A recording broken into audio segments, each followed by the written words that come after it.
Hello. आज हम जानेंगे कि भगवान शिव को क्यों प्रिय है बेलपत्र। इसके पीछे क्या कारण है और बेलपत्र का क्या महत्व है। तो भगवान शिव को बेलपत्र अर्पित करते समय 3 पत्तियों वाली बेलपत्र ही चढ़ाना चाहिए और उसमें कोई कटी फटी बेलपत्र नहीं रहनी चाहिए। जब बात भगवान शिव की सबसे प्रिय चीज़ों की आती है तो उसमें सबसे पहले बेलपत्र का नाम आता है। यह बात तो हम सभी जानते हैं कि बेलपत्र भगवान शिव को बेहद प्रिय है और शिवलिंग पर बेलपत्र चढ़ाए बिना पूजा को पूर्ण नहीं माना जाता है। ऐसी मान्यता भी है कि शिवलिंग पर बेलपत्र अर्पित करने से महादेव बहुत प्रसन्न होते हैं और जल्दी मनोकामनाओं को पूर्ण करते हैं। लेकिन इस बात का ध्यान रखनी चाहिए कि बेलपत्र में 3 पत्तियां एक साथ जुड़ी हो, जिसको लेकर कई मान्यताएं प्रचलित हैं।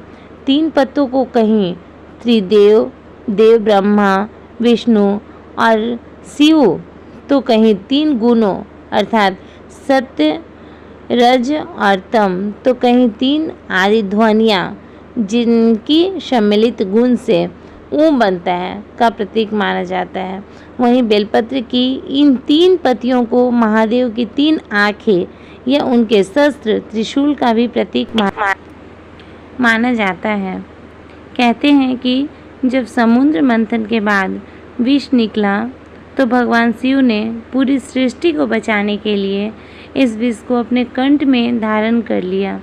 विष के प्रभाव से उनका कंठ इतना नीला हो गया था कि उनका पूरा शरीर गर्म हो चुका था, जिसकी वजह से आसपास का वातावरण भी गर्म हो गया, जिसकी वजह से उन्हें बेलपत्र विष के प्रभाव को कम करने के लिए सभी देवी देवताओं ने बेलपत्र शिव जी को खिलाना शुरू कर दिया।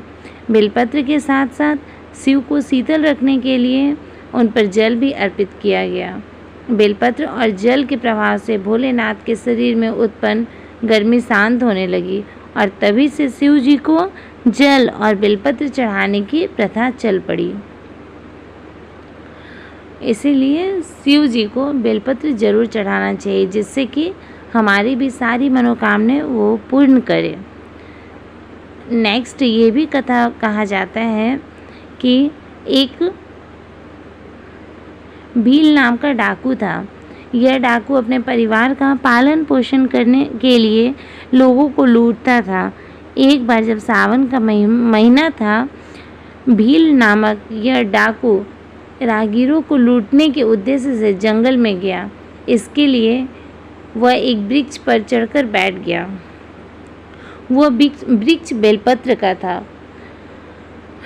डाकू चढ़कर उसमें छिपा था और रात दिन पूरा बीत जाने पर वो परेशान हो गया, क्योंकि वहाँ से एक भी आदमी नहीं गुजरा। तो वो रात बिताने के लिए बेलपत्र के पत्ते को तोड़कर फेंकने लगा। उसी पेड़ के नीचे एक शिवलिंग स्थापित था। भील जो पत्ते तोड़कर नीचे फेंक रहा था, वे शिवलिंग पर जा गिरे और भील इस बात से पूरी तरह अनजान था। भील द्वारा लगातार फेंके जा रहे बेल के पत्ते शिवलिंग पर गिरने से भगवान शिव प्रसन्न हुए और अचानक डाकू के सामने प्रकट हो गए और भगवान शिव ने भील डाकू से वरदान मांगने को कहा और उसे उद्धार कर दिया। बस उसी दिन से भगवान शिव को बेलपत्र चढ़ाने का महत्व अधिक बढ़ गया। महादेव को हमेशा राम नाम लिखकर बेलपत्र चढ़ाना चाहिए, या आप ओम नमः शिवाय भी लिख सकते हैं। बेलपत्र चढ़ाते समय इन नियमों को हमेशा ध्यान में रखें। भगवान शिव को बेलपत्र अर्पित करते समय ध्यान रखें कि एक साथ जुड़ी हुई 3 पत्तियों वाली बेलपत्र ही चढ़ाएं। अगर एक भी पत्ता टूट गया हो तो उसे नहीं चढ़ाना चाहिए, वो अशुभ माना जाता है। भगवान शिव को बेलपत्र अर्पित करते समय ये भी ध्यान रखना चाहिए कि इसकी पत्तियां कहीं से भी कटी या फटी ना हो या फिर उसमें छेद भी ना हो। बेलपत्र को कभी भी अशुद्ध नहीं माना जाता है। आप शिव जी को चढ़ाए गए बेलपत्र को भी दोबारा धोकर उसे चढ़ा सकते हैं, या फिर आपको वो भी ना मिले तो बेलपत्र को सुखाकर उसका चूर्ण भगवान शिव को अर्पित करना चाहिए। आजकल सावन का महीना चल रहा है। सावन में बेलपत्र चढ़ाने से भगवान शिव अति प्रसन्न होते हैं। इसीलिए हमें अपनी मनोकामनाओं को पूर्ण करने के लिए और हमारा संसार को सही तरीके से चलाने के लिए भगवान शिव को बेलपत्र ज़रूर अर्पण करें। अगर हमारी जानकारी थोड़ी सी भी अच्छी लगे तो प्लीज़ मेरे चैनल को सब्सक्राइब कीजिए और मेरे वीडियो को एक लाइक कीजिए। Thank you. धन्यवाद दोस्तों।